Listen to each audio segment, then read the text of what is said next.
today's just kind of been one of those days. We're doing these rope lights, which are not something that we're normally used to doing. So anytime you take on something that's a little different, this is what the customer wanted. Anytime you take on something different, you know, we normally have the right material to do lights on trees, but it's taken me at least 5 or 6 trips to Home Depot.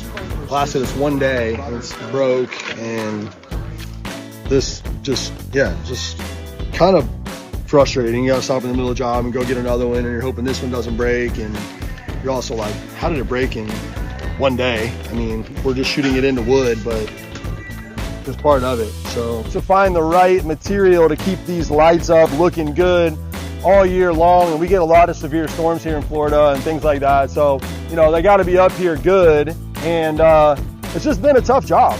We're getting the job done, we've got it figured out, but sometimes as a contractor, man, you just don't always know what's coming, and it's just kind of part of the job, and it's frustrating, and you can kind of get Debbie Downer on it, but you just have to remember that, you know, you got hired for a reason, and you can do the job, and you're going to learn something from it, and you just got to make the best of it.